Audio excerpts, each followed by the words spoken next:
मुखंडमण्डलाकारम्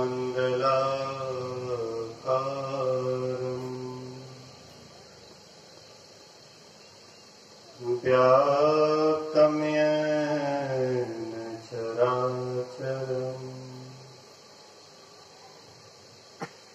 तत्पदं दर्शितं येन तस्मै श्रीगुरुवे नमः। धन्य धन्य सद्गुरु सुखद महिमा कहे न जाए। जो कछु कहो तुम्हारी कृपा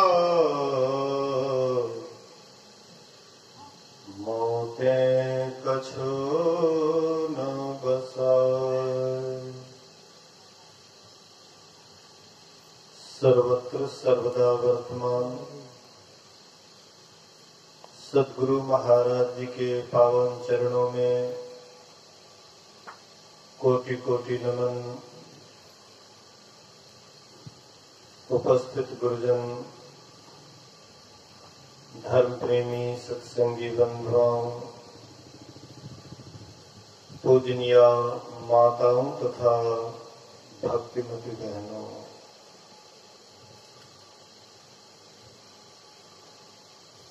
सप्ताह परायण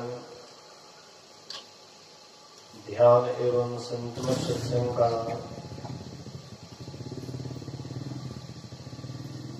आज 7वां दिन मुख्य रूप से अभी का यह अपराह्न सत्संग है।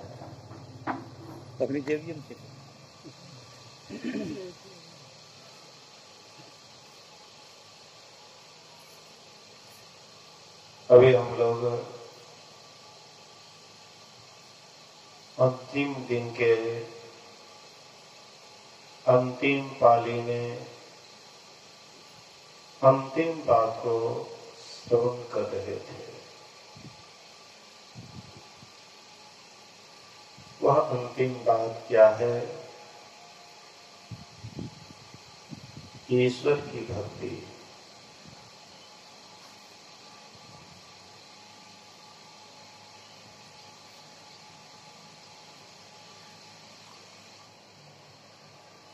भक्ति का साधारण अर्थ है सेवा। जिस सेवा से सेव्य खुश हो जाए वही उसकी भक्ति है।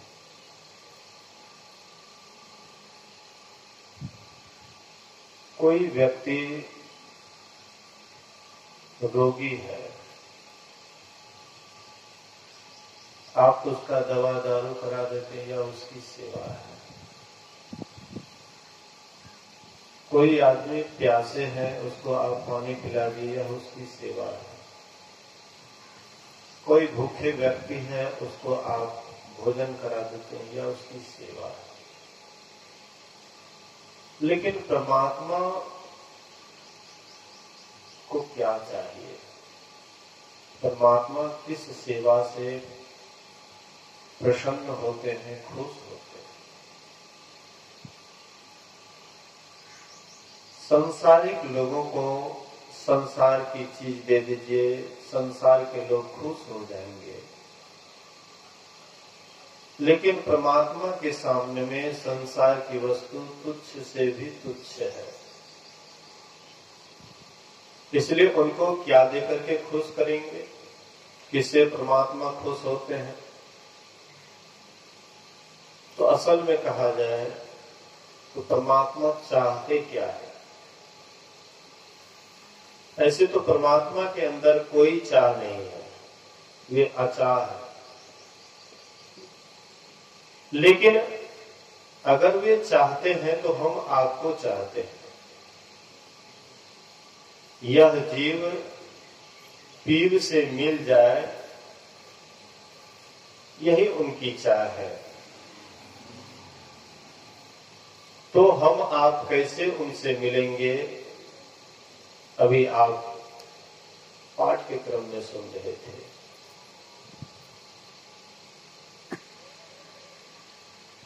ब्रह्मवादियों के विचार को 8 ब्रह्मवादियों का नाम गिनाया गया। शिव, अज, सुख, सनकादिक, नारद। और कहते हैं जे मुनि ब्रह्म विचार विशारद।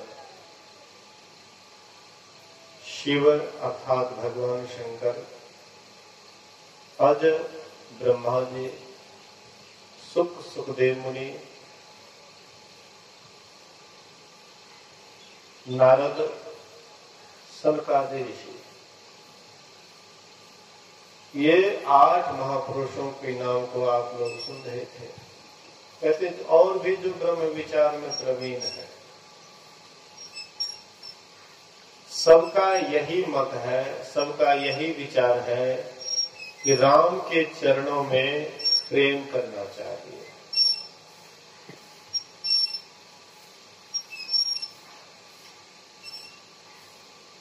और इतना ही नहीं, श्रुति पुराण, श्रुति मतलब वेद, वेद को श्रुति भी कहते हैं। वेद को श्रुति इसीलिए कहते हैं, पुराने जमाने में लोग वेद को सुन सुन करके, वेद के श्लोक को सुन सुन करके याद कर लेते थे। आजकल जैसे लिखा पढ़ी होती है, पढ़ाते हैं, उसको लिखते हैं, तब याद करते हैं। लेकिन पुराने जमाने में ये लिखा पढ़ी नहीं था, केवल गुरुजी सुनाते थे और ये सुन करके याद कर लेते थे। तो सुन सुन करके जो याद करते थे, इसी का नाम है श्रुति। तो वेद पुराण, श्रुति पुराण सदग्रंथ कहा है। और भी जितने धर्म ग्रंथ हैं, सबका कहना है कि रघुपति भगति बिना सुख नाही। रघुपति की भक्ति जब तक नहीं करोगे, तब तक सुख नहीं है।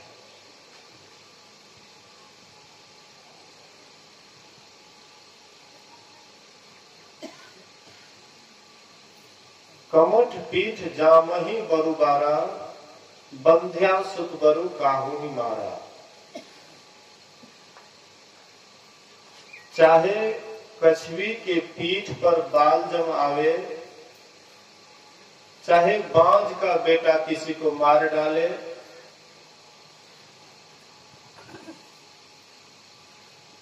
चाहे आकाश में बहुत तरह के फूल फूल जाए, फूल ही नव बरु बहुविधि फूला, जीव न लह सुख हरि प्रतिकूला। चाहे आकाश में बहुत तरह के फूल फूल जाए, लेकिन जब तक यह जीव राम से प्रतिकूल रहेंगे, अर्थात राम की भक्ति नहीं करेंगे, तब तक इसको सुख नहीं मिलने वाला है।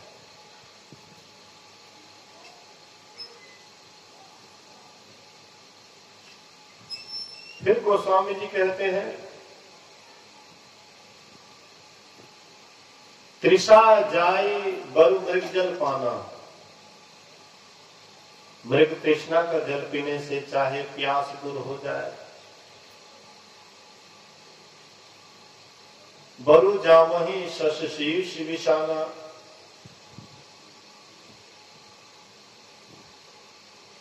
चाहे खड़े के माथे पर सिंह जब आवे।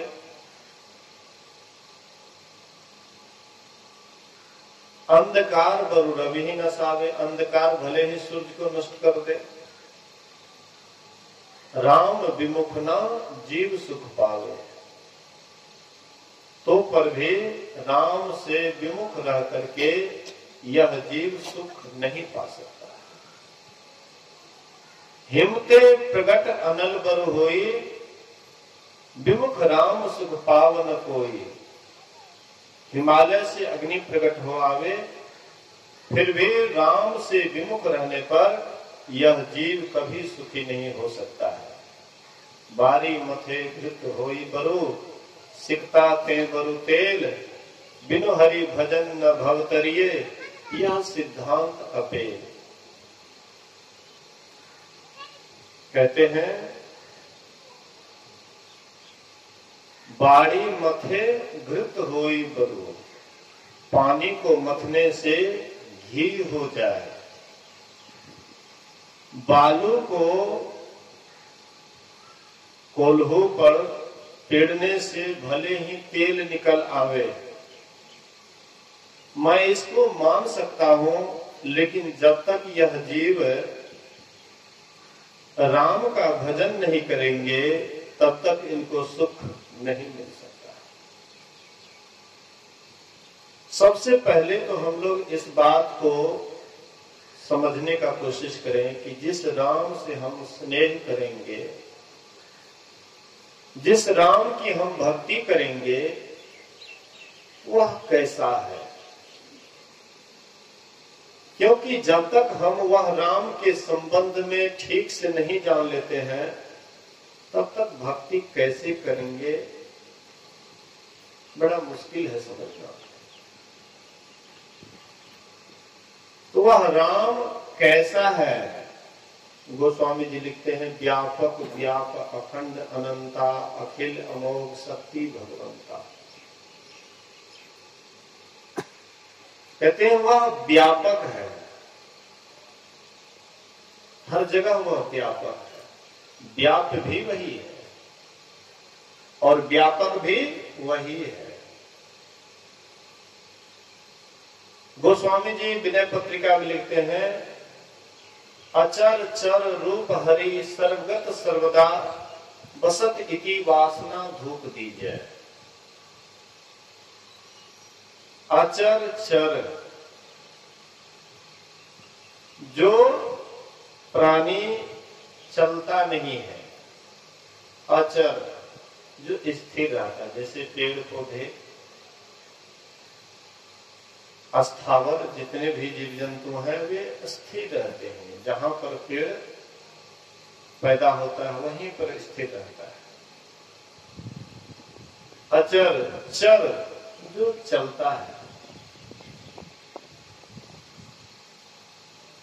कहते सब राम के ही रूप है। अचर चर रूप हरि सर्वगत सर्वदा, बसत इति वासना धूप दी जाए। कहते हैं इसी इच्छा का धूप देना चाहिए कि राम सब में रहते हैं, जड़ चेतन जितने भी हैं सब में राम जी का निवास है।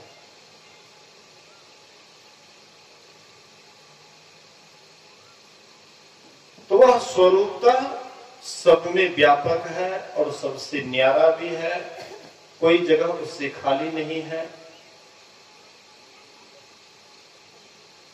और वह राम जो सब में व्यापक है, कोई जगह उससे खाली नहीं है।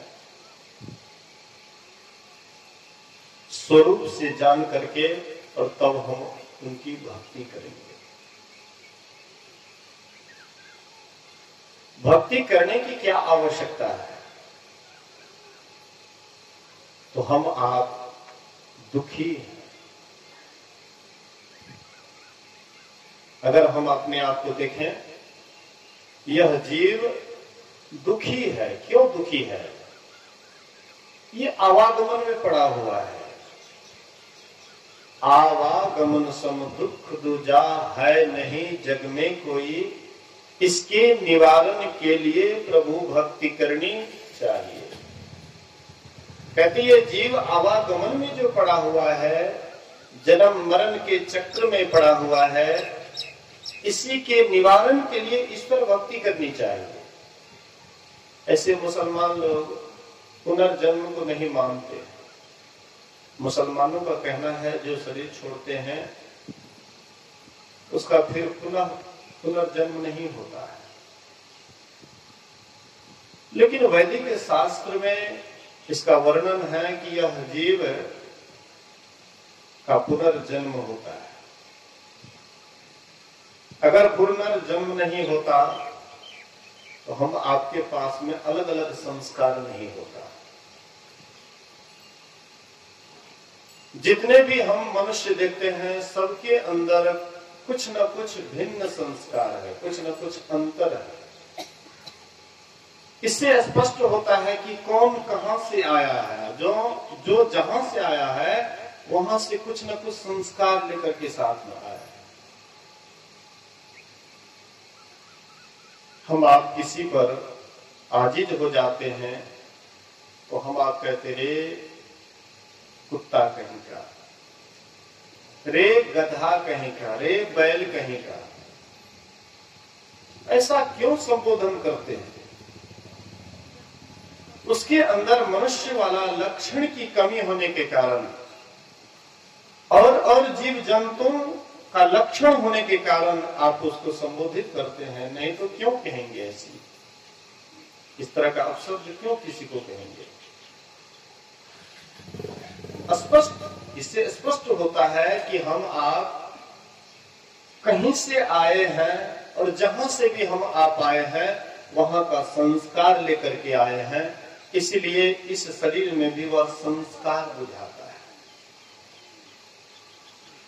एक महात्मा जी के पास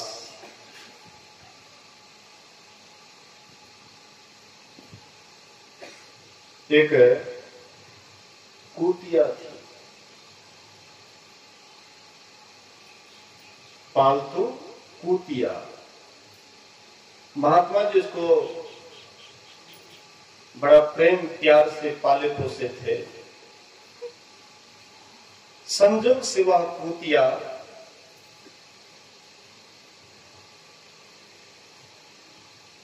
के ऊपर महात्मा जी दयाद हो जाते, उनके अंदर दया आ जाती है कि भाई कुतिया है,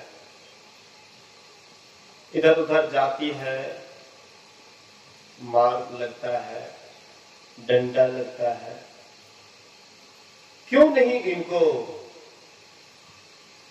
मनुष्य का उत्तम शरीर दे दें ताकि यह भी जीवन का आनंद ले सके। तो महात्मा जी को दया आती है, उनको एक युवती बना दिए। जब युवती बना दिए तो शादी करने योग्य हो गई। महात्मा जी उनका कहीं पर कोई राजकुमार, सुंदरी तो थी ही, कोई राजकुमार के साथ शादी रचाई गए। शादी हो जाती है, ये ससुराल जाती है। राजकुमार बड़ा कीमती चप्पल पहनता था, तो रात को वह सोती थी। राजकुमार जब गहरी नींद में सो जाते तब वह राजकुमार का चप्पल दांत से कचर कचर करके काट काट करके उसको बतख करके छोड़ देते और फिर जाकर के सो जाते। राजकुमार सोचते कि आखिर कमरा बंद था, कमरा में कोई प्रवेश नहीं किया, लेकिन इतना कीमती सुंदर चप्पल को कौन उतर दिए। संदेह भी करे अपने पत्नी पर तो कैसे संदेह करे, वह भी महात्मा जी की पुत्री। अब महात्मा जी की एक ऋषि मुनि की पुत्री होकर के उस पर कैसे संदेह करे। राजकुमार एक दिन दो दिन नया नया चप्पल लाते और वह कुतर करके बस वैसे ही छोड़ देती। एक दिन राजकुमार सोचते हैं कि मैं इसका पहरा करना चाहिए। तो राजकुमार सोने के बहाने, जैसे सोने पर लंबा श्वास लेने लग जाते हैं, वैसे ही सोने का बहाना करके लेट गए, लेकिन जगे हुए थे कि आज पकड़ना है चोर को। आखिर कौन ऐसा करते हैं? जब वह देखती है कि राजकुमार सो गए, बिस्तर से उतरती है और बस चप्पल को कुतरने लगी। राजकुमार सोचे, ओ तो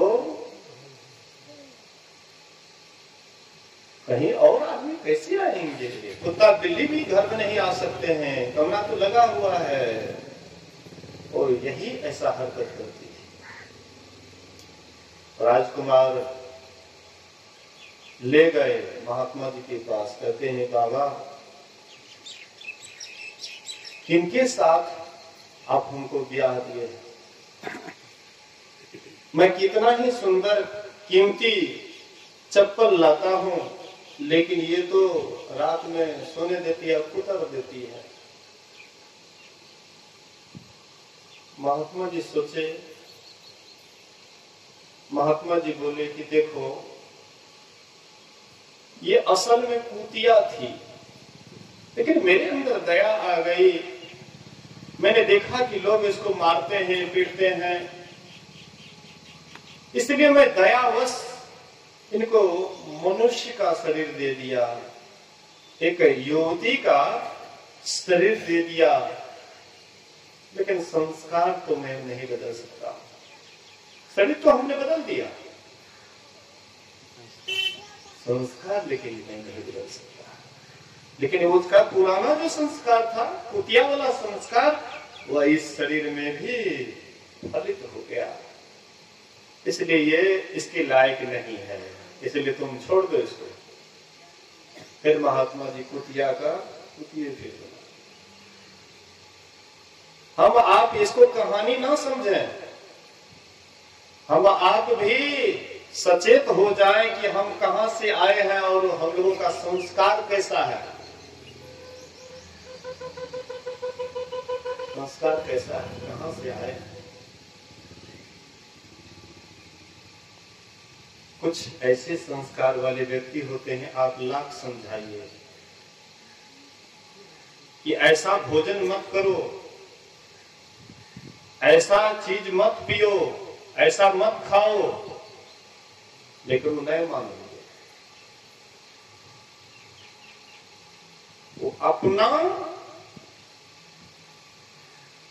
अपने बात को ऊपर रखेंगे कि नहीं हम तो ऐसे ही रहेंगे। कहने वाले कहेंगे लेकिन वे मानेंगे नहीं। आखिर इसका कारण क्या है? तो यही संस्कार है।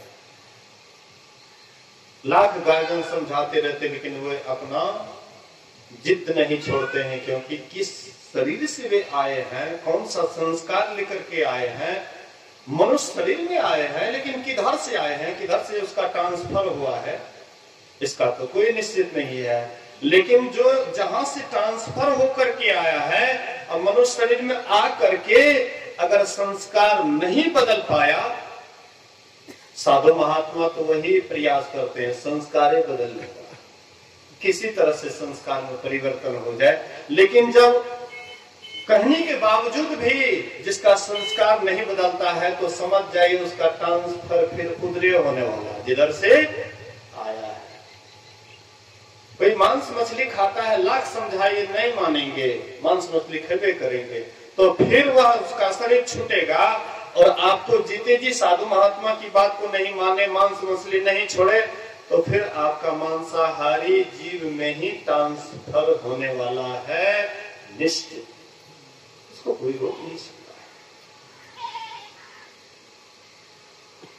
कोई पीते हैं, पीने का गलत आदत पड़ गया है, उसका भी शरीर छूटेगा तो बस वैसे ही शरीर मिलेगा। इसलिए साधु महात्मा समझाने का काम करते हैं, ऋषि मुनि सब आते हैं समझाने के लिए। ऋषि मुनि साधु महात्मा जगह जगह पर सत्संग होता है, आपको सन्मार्ग दिखाते हैं, सही रास्ता दिखाते हैं। लेकिन अगर आप नहीं मानिएगा तो साधु महात्मा क्या करेंगे? कहत कबीर हम कहबे करवा, नहीं करवा तो हमें की करवा। 3 बार किसी को समझाइए, चौथा बार समझाइए, अगर नहीं मानता है तो छोड़ दीजिए। कबीर साहब कहते हैं मेरी मत मान, जमराज तो मनाएंगे। साधु महात्मा की बात को मत मानिए, लेकिन जमराज तो मना लेंगे आपको, क्योंकि साधु महात्मा प्रेम प्यार से आपको समझाते, कभी डांटते हैं, कभी प्रेम प्यार करते हैं कि किसी तरह से ये रास्ता पकड़ ले। फिर भी साधु महात्मा की बात को अगर आप नहीं मानते हैं तो यमराज तो मुंगड़ा मार करके आपको समझाएंगे। उसको समझाने के लिए मीठी वाणी की उसके पास में आवश्यकता नहीं है, उसके पास मुंगड़ा है, मुंगड़ा मार मार करके आपको ठीक करेंगे अगर आप साधु महात्मा की बात को नहीं मानिएगा। इसलिए सावधान सावधान रहना चाहिए।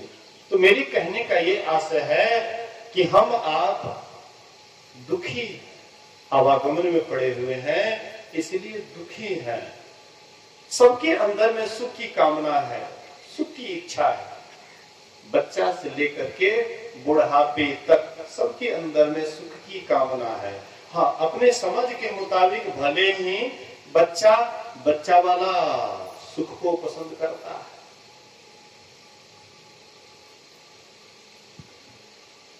वृद्ध विशेष जानकार होते हैं, ज्ञानी होते हैं, इसलिए वे उससे भी और ज्यादा सुख जिधर बुझाता है उसको वे पसंद करते हैं। लेकिन सुख की इच्छा सबके अंदर में है। कोई बच्चा है और वह बच्चा अगर उसको आप खिलौना दे दीजिए, अपनी ओकरा रख दिए, डेयरी के रख दिए, सबके ध्यान बैठ जैसे नाम रख दिए, रख प्रवचन के बाद भी कम था। बोलिए श्री सद्गुरु। ध्यान से सुनिएगा,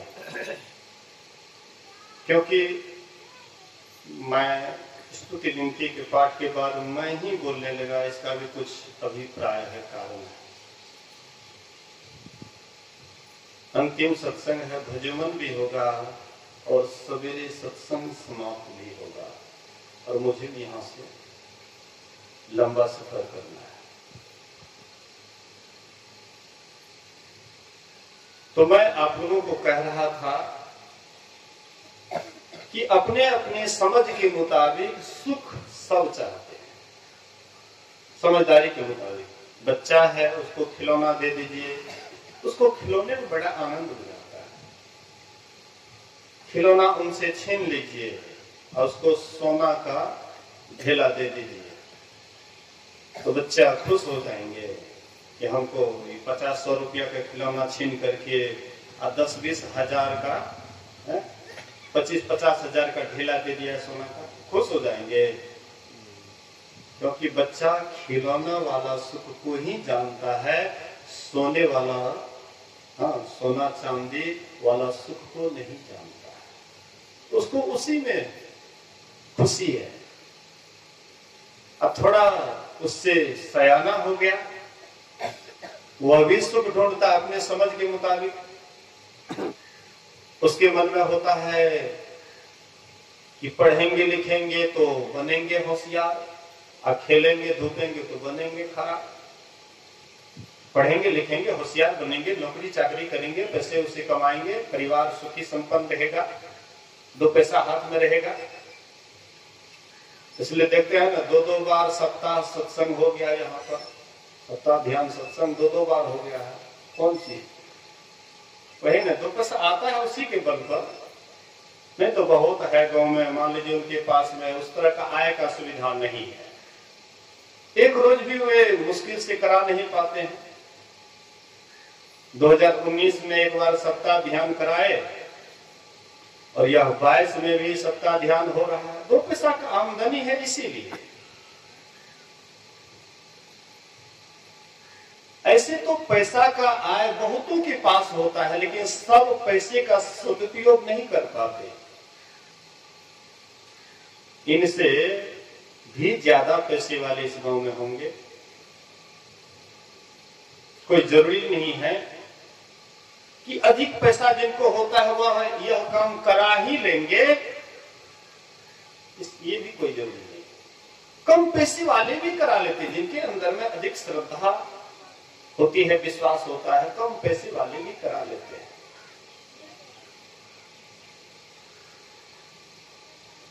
तो मेरे कहने का आशय है, जो विद्यार्थी है, पढ़ते लिखते हैं, उनके मन में जब समझदारी बढ़ती है तब उसको होता है कि हम पढ़ेंगे लिखेंगे तो होशियार बनेंगे, 2 पैसा कमाएंगे,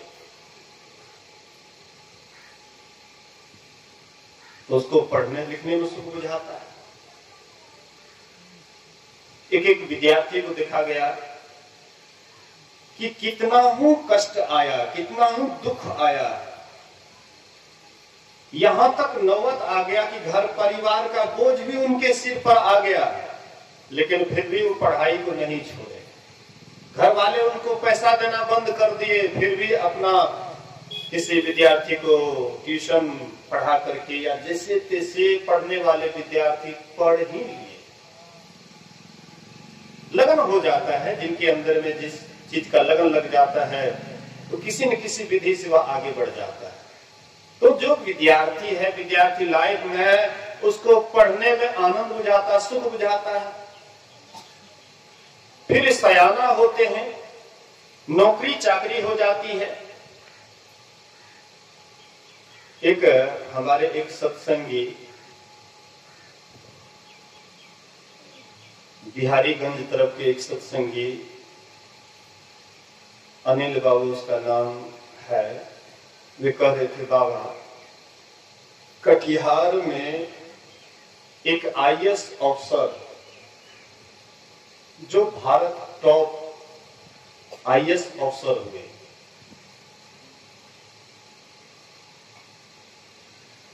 और उस आईएएस अफसर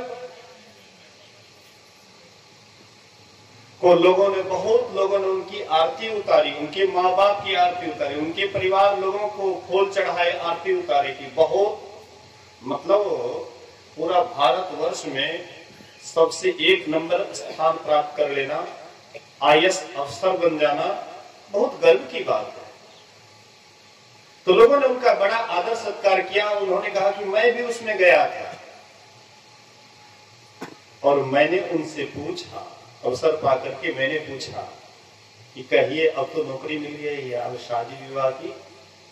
बोले कि अच्छा ये बाद में बात करेंगे, ये बात बाद में करेंगे। मतलब इच्छा तो होगी ही, इच्छा तो है ही, नौकरी मिल गया तो अब क्या करेंगे, अब शादी करेंगे, शादी करेंगे। इतना दिन पढ़ाई लिखाई में सुख बुझाता था, पढ़ते लिखते, अब कोई कुछ बन गए हैं तो अब पैसा आने लगा, तो पैसा फिर जाएगा किधर, इन्वेस्ट किधर होगा? तो परिवार में। इसके लिए शादी करते हैं। शादी करने के बाद उसको सुख बुझाता है, शादी विवाह में ही बहुत सुख है। लेकिन जब कहीं संतानहीन हो तब देखिए वह दुख का पहाड़ कैसे माथे पर चढ़ जाता है। नौकरी तो हो गई, पैसा तो आ रहा है, लेकिन इसको भोगने वाला बाल बच्चा नहीं, और परेशान हो जाता है। इसके पहले उतना परेशान नहीं थे, संतानहीन होने के कारण काफी परेशानी बढ़ जाती है। असंतान हुआ तो उसको कहां पढ़ाना है, पैसे ज्यादा है तो इसको कहां भेजना है, कितना बढ़िया जगह में भेजना है, और ये और कितना बड़ा बन करके आएगा।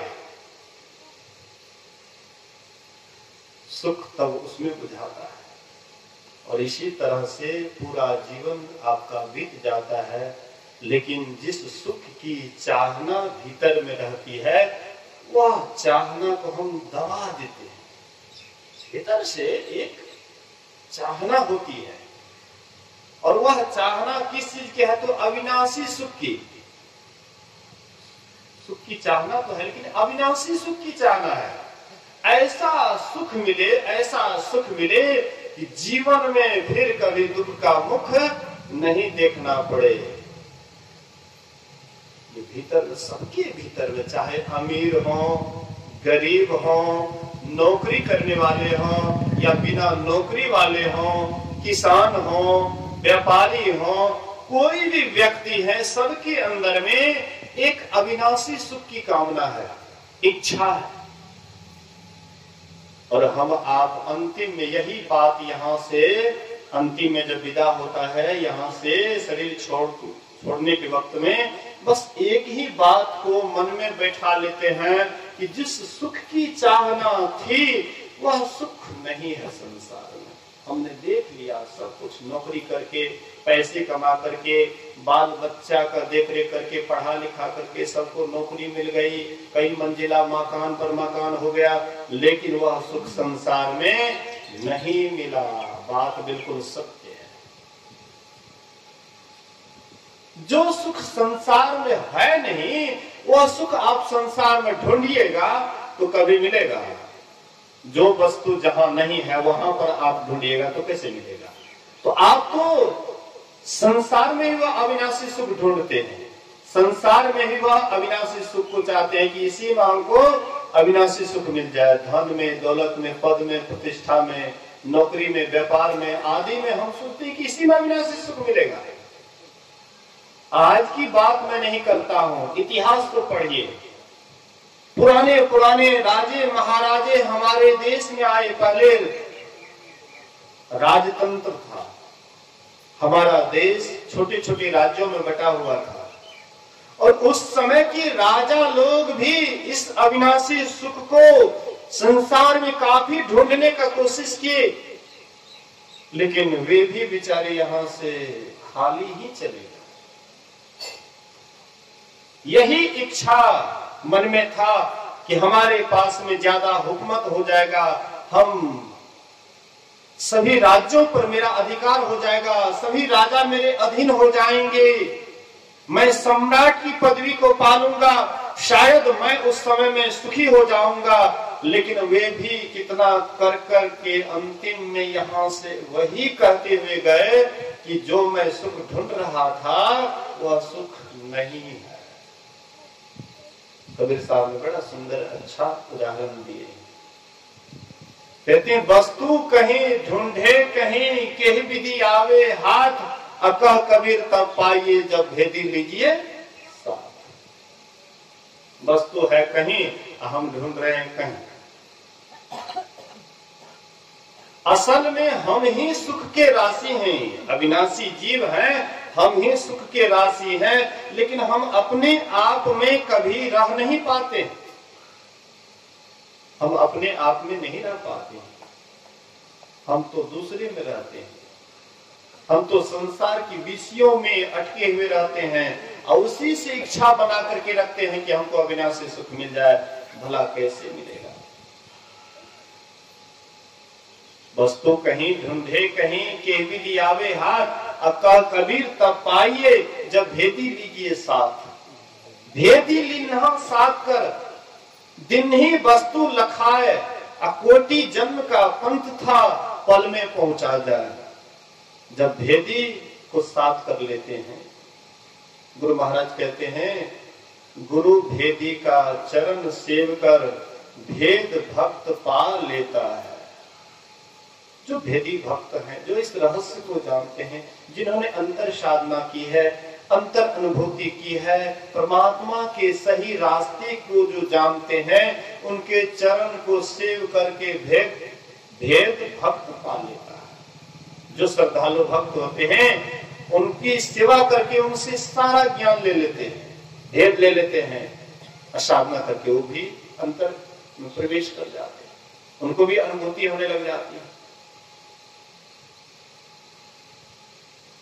इसके लिए संत महापुरुष कहते हैं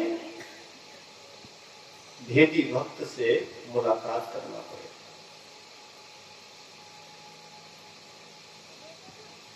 एक बूढ़ी माई थी, अंधेरी गली से गुजर रही थी। उसके हाथ में एक सुई था, सुई गिर जाता अंधेरी गली में और वह खोजने लग जाती जहां पर भेपर लाइट जल रहा था। रात के अंधेरी रात में जहां भेपर लाइट जल रहा था वहां पर वह सुई ढूंढ रही है भेपर लाइट की रोशनी में। कोई सज्जन पूछते हैं कि माई क्या खो गया? बोले कि बेटा सुई खो गया है। सोचे कि बूढ़ी माता है इसलिए मदद करना चाहिए, वृद्ध माता जी है इसलिए सहयोग करना चाहिए। वो भी ढूंढने लगे। दूसरे सज्जन आए, तीसरे सज्जन आए, इस तरह से कई सज्जन वह ढूंढ रहे हैं। होते होते एक विवेकी सज्जन आते हैं और वे भी पूछते हैं कि आप लोग क्या खोज रहे हैं? बोले कि बूढ़ी माई का सुई खो गया, उसी को ढूंढ रहा हूँ। बोले कि कहाँ सुई खोया? बोले कि वह तो बूढ़ी माई ही जाने। बूढ़ी माई से पूछते हैं, माता जी तुम्हारा सुई कहाँ खोया? बोले कि बेटा अंधेरी गली में।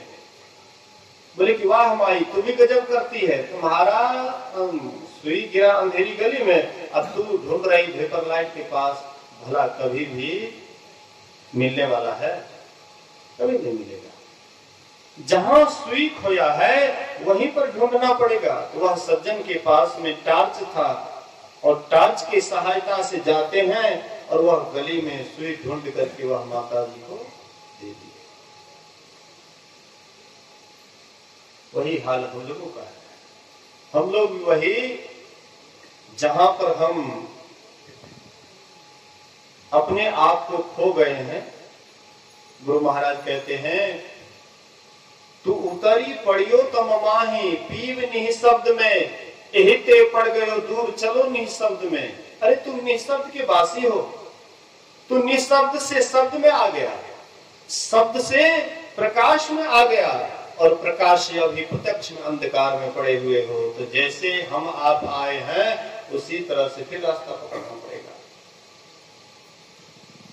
इसलिए संत महापुरुष कहते हैं वह रास्ते को पकड़ने के लिए बाहर में कोई अवलंब नहीं है, बाहर में वह सुख नहीं है, वह शांति नहीं है कि उस रास्ते को पकड़ करके, बाहर वाला रास्ते को पकड़ करके हम वह सुख को प्राप्त कर लेंगे।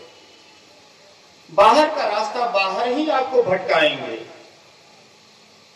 चाहे किसी भी आप रास्ते से, बाहरी रास्ता से जाइएगा तो बाहर ही भटकाएंगे।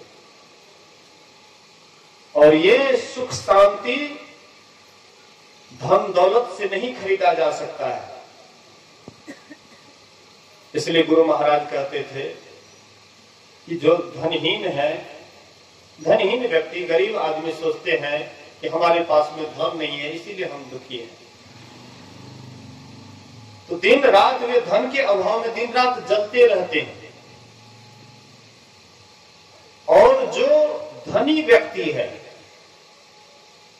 वह धन को देखभाल के लिए, धन की रक्षा में दिन रात व्यस्त रहते हैं, भूत की तरह दिन रात नाचते रहते हैं। मतलब दोनों में से कोई सुखी नहीं। इसलिए गोस्वामी तुलसीदास जी महाराज कहते हैं धनहीन कहे धनवान सुखी, धनवान कहे सुख राजा को भारी, राजा कहे चक्रवर्ती सुखी, चक्रवर्ती सुखी कहे इंद्र को भारी, इंद्र कहे चतुरानन सुखी, चतुरानन कहे सुख विष्णु को भारी, तुलसीदास बिचारी कहे हरि भजन बिना सब जीव दुखारी। धनहीन कहे धनवान सुखी, जो धनहीन है उनके मन में होता है कि जो धनवान वो सुखी है। धनवान से जाकर के पूछते हैं कि आप सुखी हैं, तो धनवान कहते हैं कि मैं भी सुखी नहीं, राजा सुखी है। राजा से पूछते हैं आप सुखी हैं, कहते नहीं चक्रवर्ती राजा सुखी है। चक्रवर्ती राजा से पूछते हैं कि आप सुखी हैं, वे कहते हैं इंद्र सुखी हैं। इंद्र से पूछते हैं आप सुखी हैं, इंद्र कहते हैं कि नहीं ब्रह्मा जी सुखी हैं। ब्रह्मा जी से पूछते हैं कहते विष्णु भगवान सुखी। गोस्वामी तुलसीदास जी महाराज कहते हैं कि हरि भक्ति के बिना चाहे आप ब्रह्मा हो जाएं, विष्णु हो जाएं या शिव के समान हो जाएं, लेकिन आप हरि भक्ति के बिना कभी सुखी नहीं हो सकते हैं। इसलिए कबीर साहब ने बड़ा अच्छा कहा है, तन धर सुखिया कोई न देखा, जो देखा सो दुखिया हो। तन धर सुखिया कोई न देखा, चाहे जो भी हो, धनी हो, गरीब हो, राजा हो, महाराजा हो, छोटे पद वाले हो, बड़े पद वाले हो, कहीं पर भी कोई हो, देश में हो, विदेश में हो, कहीं भी है, कहते हैं कोई सुखिया नहीं। आप लोग सुनते होंगे रूस और यूक्रेन में युद्ध चल रहा है, घमासान, काफी क्षति हो गई है, 60-61 दिन हो गया है, एकदम घमासान युद्ध चल रहा है, बहुत व्यक्ति उसमें मारे जा रहे हैं। ये सब क्यों हो रहा है जानते हैं? ज्यादा शक्ति आ जाती है, वही शक्ति का दुरुपयोग होने लग जाता है।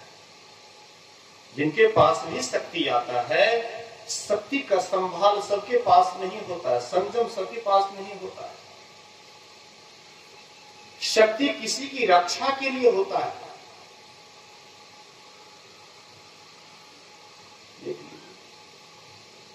सत्ता आता है, पद आता है, तो उसका हम आप दुरुपयोग करते हैं।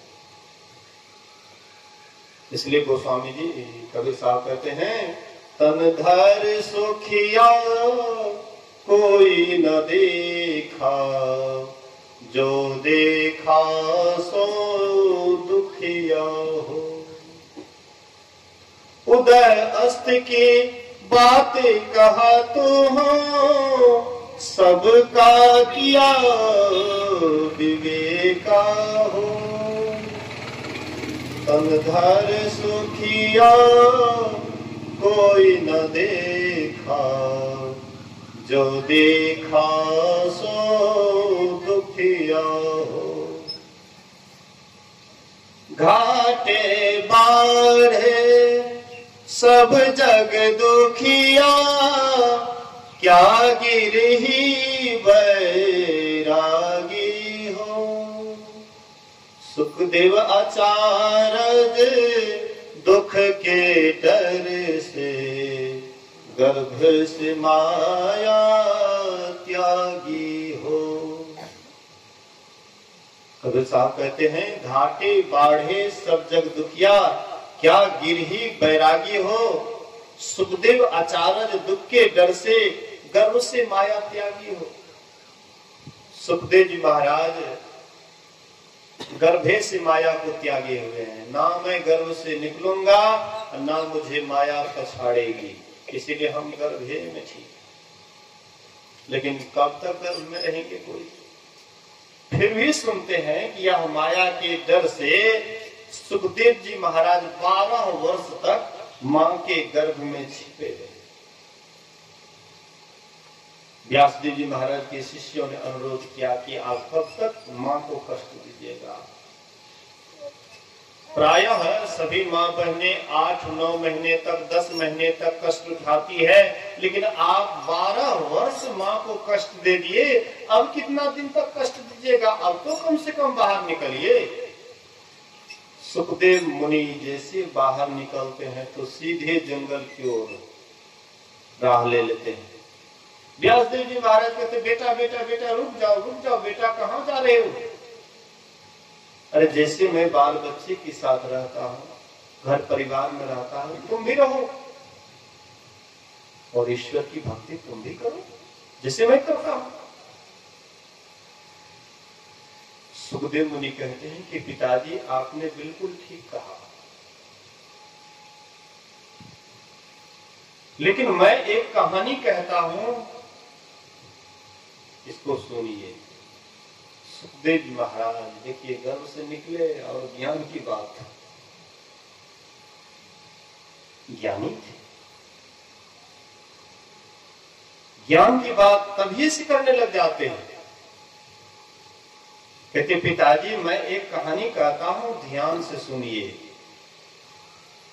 एक ब्रह्मचारी नदी के किनारे अपना झोपड़ी बनाए हुए थे और पूर्ति के लिए वे गांव में जाते थे। जो भी उनको रूखा सूखा मिल जाता था भोजन ग्रहण करके अब बराबर ध्यान में लग जाते थे। अभी संतमत में प्रायः साधु महात्मा ज्यादा प्रवचन करते हैं, प्रवचन पर उतर गए, आज यहाँ कल वहां परसों वहां, एकदम भाग दौड़ पूरा लगा, पूरा भाग दौड़। क्या करेंगे, सत्संगी छोड़ते नहीं हैं, सत्संगी कहते हैं बाबा मेरे यहाँ कर दीजिए, मेरे यहाँ कर दीजिए, विवास। जैसे घर गृहस्थी में रहने वाले सत्संगी लोग बच्चे के बस में है, विवश है, क्या करेंगे बाबा, बाल बच्चे का देख रेख, लालन पालन, पढ़ाई लिखाई, विवश है बाबा। इधर बाबा लोग भी सत्संगी के विवश बस में है, क्या करेंगे, सत्संगी का नहीं जाएंगे, दुखी हो जाएंगे, और कहीं दूसरे बाबा को न बुला, ये हो डर है, ये हो डर है, ये हमारा सत्संगी है, वो हमारा सत्संगी पेटेंट। एक लोबा होता है ना, पेटेंट खनवा वाला लोबा, ये खनवा बड़ा भाग हो जाता है, ये बाबा मेरे। अब इसका बात कैसे काट देंगे, अपना सत्संगी हर बार हमको बुलाते हैं। अच्छा कोनो न कोनो समय काट करके आपको नए जो समय दिए को समय बोल देंगे। व्यस्तता बढ़ जाती है, जैसे जैसे लोगों से संपर्क होता है, साधु महात्मा की भी व्यस्तता बढ़ जाती है। ध्यान भजन क्या होगा, अशांत से कुतो सुखम, जहां अशांति है वहां कहां सुख है। मैं 7 दिन तक यहाँ पर रहा, एक दिन यही सत्संगी वाला बात मैंने कहा तो मेरे ऊपर भी लागू होना चाहिए ना। कोई ऐसी घटना घट गई, जुड़े हुए थे, अपशकुन घटना घट गई और उसमें मुझे मजबूरन जाना पड़ा, लेकिन इच्छा नहीं थी यहाँ से जाने की। 7 रोज तक अस्थिर रूप से 5 समय ध्यान किया और 3 समय सत्संग किया, बड़ा आनंद मुझे है। 7 रोज का जहां भी, मैं पहले धर्म मंडली चलाता था, लेकिन उस समय में जो हमें शांति मिलती थी, अभी भागदौड़ में शांति नहीं मिल रही है। जहां जाते थे 7 दिन तक बस अपना क्षमा गिरा देते थे, सारा व्यवस्था रखते थे, टेंट सारी व्यवस्था अपना रखते थे, एकदम गिराते। 7 दिन तक एकदम सत्संग ध्यान। इस सातन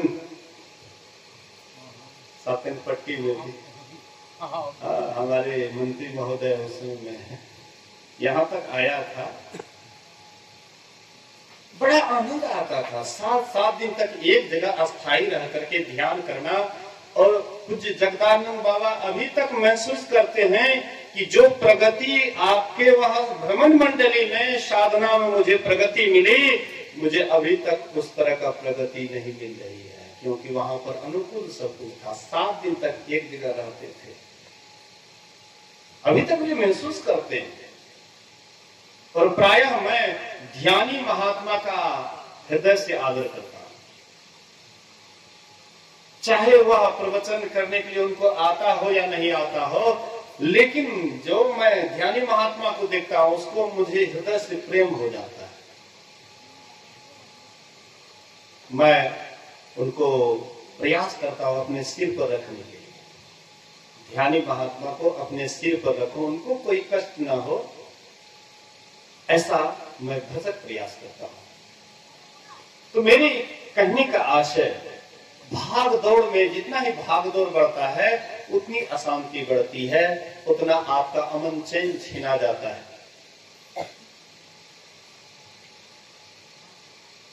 तो सुखदेव जी महाराज कहते हैं कि वह ब्रह्मचारी केवल औद्र पूर्ति के लिए ही 24 घंटा में एक बार टोले पर जाते थे, औद्र पूर्ति के लिए, बाद बाकी एकदम ध्यान में लगे रहते थे। भगवान बुद्ध के जितने भी शिष्य थे प्रायः वही काम करते थे।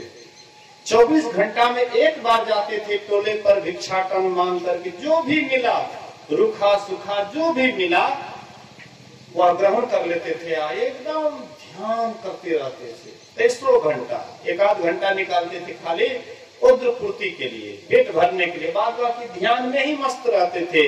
इसलिए भगवान बुद्ध के समय में जितने भिक्षु महापुरुष हुए, जितने संत हुए, उतने और महापुरुष के समय में नहीं हुए। भगवान बुद्ध के समय में जितना महापुरुष हुए, 500 भिक्षु आकाश मार्ग से उड़ते थे, 1-2 नहीं, 500 का गिरोह, एक ही 500 नहीं, कई 500 का गिरोह।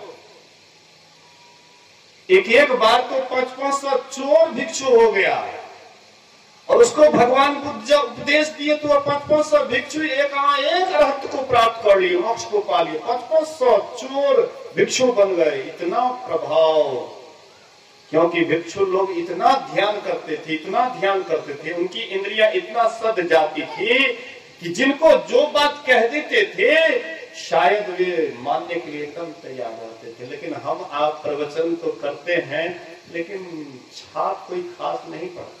देखते हैं जिला वार्षिक हो या अखिल भारतीय हो, जितना कुछ भी होता है, भीड़ भाड़ काफी होती है, लेकिन प्रायः अगर आप देखिएगा तो केवल देखने के लिए भीड़ मिलता है, लेकिन उसमें असली बहुत कम मिलेंगे। नहीं है सो बात मैं नहीं कहता हूं, लेकिन कम मिलेंगे। ज्यादातर आपको भीड़ भाड़ करने वाले गैर सत्संगी मिलेंगे। सत्संगी में भी बाहर भटकने वाले मिलेंगे। जो गहरे हैं, ध्यानी हैं, बहुत कम भीड़ भाड़ को पसंद करते हैं। एक हमारे संत मत में बड़े विद्वान अच्छे साधक हैं अभी वर्तमान में, पूज्य छोटेलाल बाबा। एक अद्वितीय विद्वान है, संत मत के एक बहुत बड़े अद्वितीय विद्वान है, नम्रता के प्रतीक है पूज्य छोटेलाल बाबा। इतनी किताब की रचना किए हैं, शायद उनके बराबर संत मत में शायद उनके बराबर कोई नहीं किए किताब की रचना। बहुत ग्रंथ लिखे, बहुत किताब लिखे, अभी भी लिखते जा रहे हैं। उनका कलम अभी भी नहीं रुक रहा है।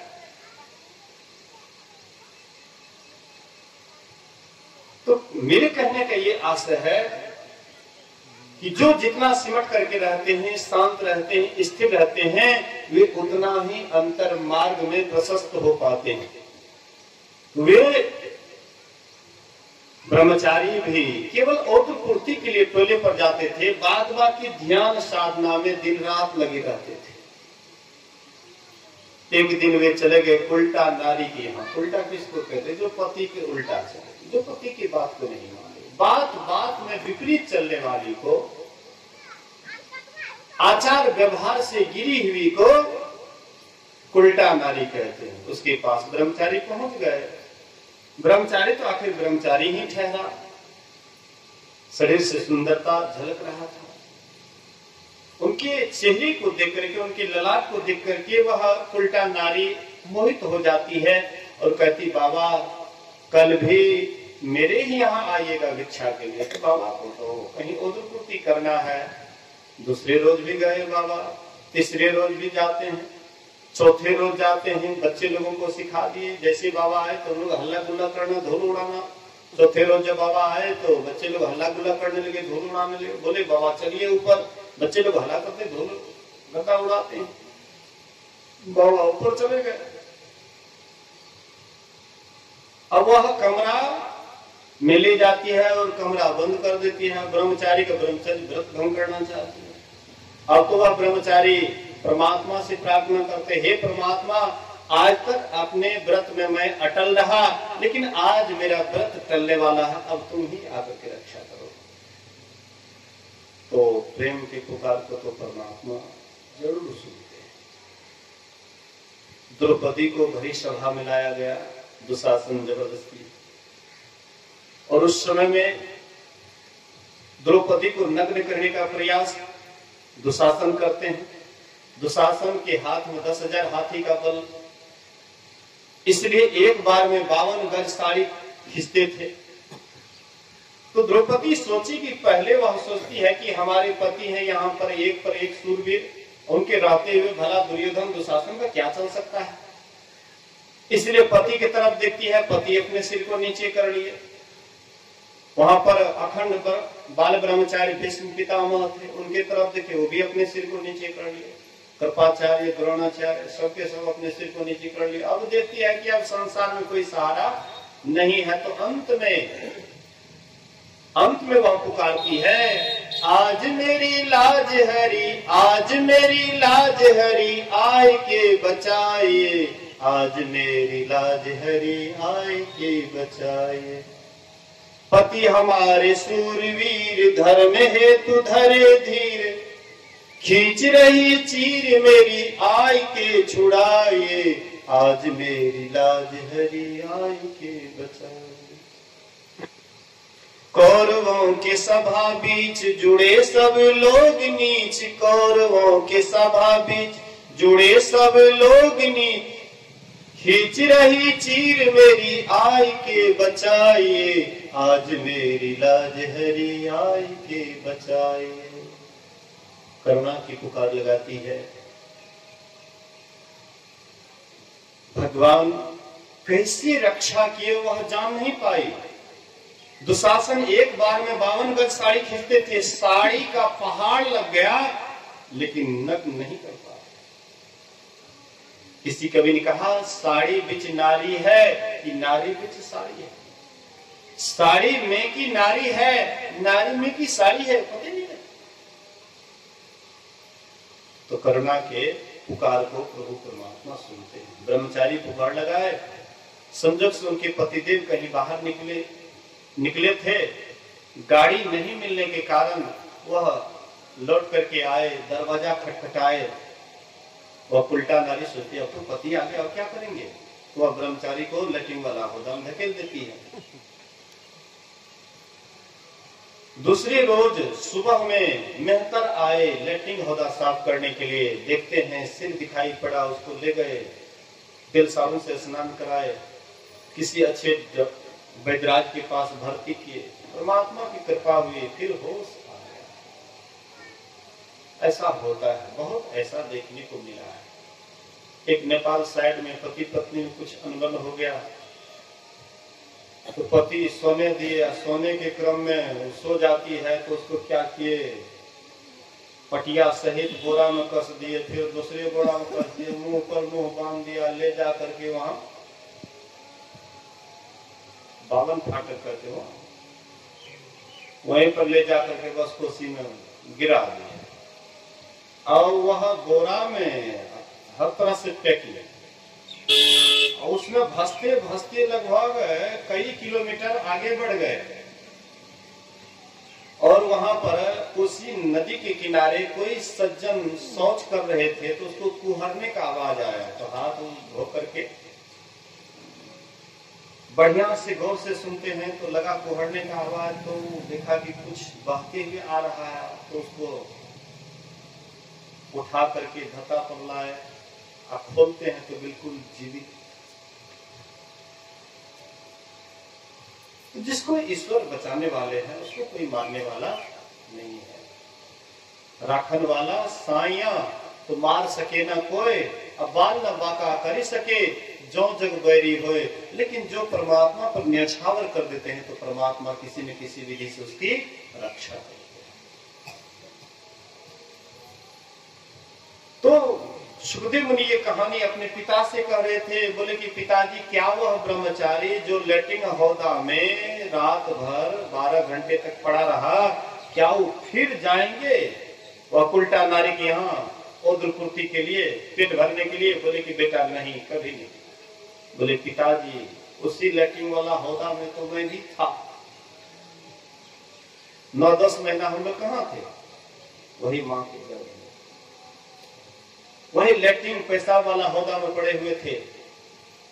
लैट्रिन वाला कभी कीड़ा काटता था, कभी लघु शंका वाला कीड़ा काटता था। बच्चा दर्द के मारे काफी एकदम परेशान हो जाते हैं, रोते हैं, बिलखते हैं, परमात्मा से प्रार्थना करते हैं, तब परमात्मा कृपा करके उनको बाहर। और कहते पिताजी फिर आप उधर उनको भेज रहे हैं, इसलिए मैं अब दोबारा उधर नहीं जाऊंगा। सुखदेव आचार्य दुख के डर से गर्भ से माया त्यागी। साचे कहूं तो कोई न माने, झूठे कहा नहीं जाए हो। ब्रह्मा विष्णु महेश्वर दुखिया, जिन यह राह चलाई हो। जोगी दुखिया जंगम दुखिया, तपसी को दुख दो न हो। आशा तृष्णा सबको व्याप, कोई महल न सुना हो। अवधो दुखिया भूपति दुखिया, रंक दुखी विपरीति हो। कहे कबीर सकल जग दुखिया, तो साहब कहते हैं पूरा संसार दुखिया है। तो कहते हैं बाबा कोई तो सुखिया होगा। अंत में कबीर साहब कहते हैं संत सुखी मन जीती हो। एक संत ही है जो सुखी है। तो संत कहां जाकर के सुखी हुए और हम आप कहां रह करके दुखिया हो रहे हैं? तो संत सदगुरु संत महापुरुष कहते हैं कि हम लोग आंख से नीचे चलते हैं, इसीलिए दुखिया बने हुए हैं। और संत महापुरुष आंख से ऊपर चलते हैं, आंख से नीचे। महर्षि दल बहादुर जी महाराज कभी कभी कहा करते थे, आंख से नीचे रहोगे दुख ही दुख, दुख ही दुख, दुख ही दुख। आंख से ऊपर जाओगे सुख ही सुख, सुख ही सुख, सुख ही सुख।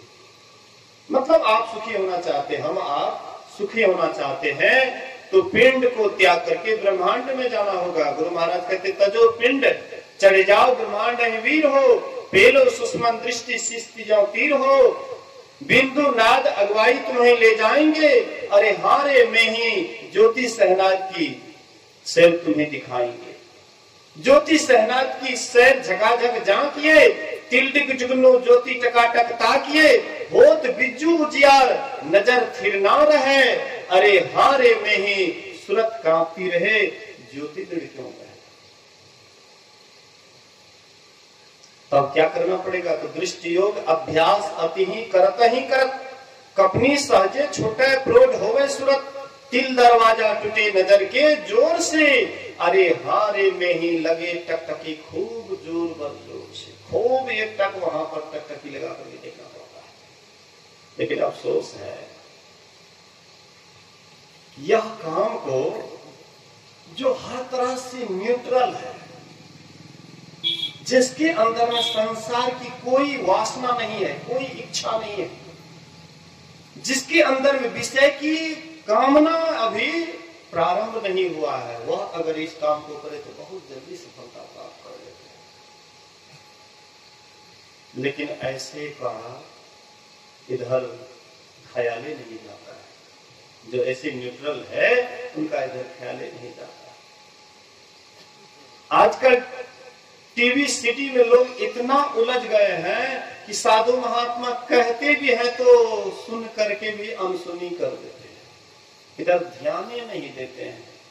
कभी कभी सुन लेते हैं, सुन देते हैं, लेकिन सुनते नहीं है। इसलिए हम आप भी अगर अंतर साधना करेंगे, संत महापुरुष जैसे ऊपर की चढ़ाई किए, ब्रह्मांड में गए और ब्रह्मांड में जाकर के वह अनंत सुख को प्राप्त किए, हम आप भी ध्यान साधना के द्वारा पिंड को त्याग करके ब्रह्मांड में चढ़ेंगे और वहां जाकर के ही परमात्मा और अपने आप का दर्शन होगा, अपने आप का ज्ञान होगा। इन्हीं बात को सुनाने समझाने के लिए यह संतमत सत्संग का आयोजन होता है। ये जो 7 रोज तक ये आयोजन किए हैं, बहुत सुंदर काम किए हैं। मैं गुरु महाराज से प्रार्थना करता हूँ इसी तरह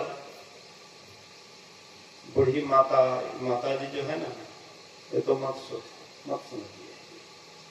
इसका तो मन होता है कि इसी तरह से एकदम होते रहे। आज जब देखे कि बाबा लोग जाने वाले हैं तो अभी से उनका मतलब उदासीपना शुरू हो गया। बाबा ऐना हेते रहती है तो बड़ा निकला। जिनके जो प्यासे होते हैं, जिनके अंदर में अध्यात्म ज्ञान की चाहना है, उनके अंदर में तो इस तरह की भावना होगी ही। लेकिन मिलना बिछड़ना तो संसार का नियम है। तो ये जो आयोजन हुआ है बहुत सुंदर काम हुआ है।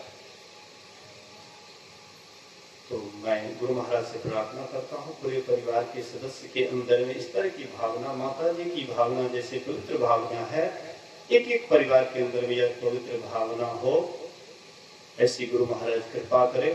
इसी शुभवाणी के साथ आप लोग भी जो 7 लोग तक यहाँ समय दिए हैं, आप लोग भी धन्यवाद के पात्र हैं। तो अभी भजमन का भी पाठ होगा, उसके बाद हम लोग आरती की ओर चलेंगे, फिर भंडारा का भी कार्यक्रम है। बोलिए प्रेम से श्री सद्गुरु महाराज की जय।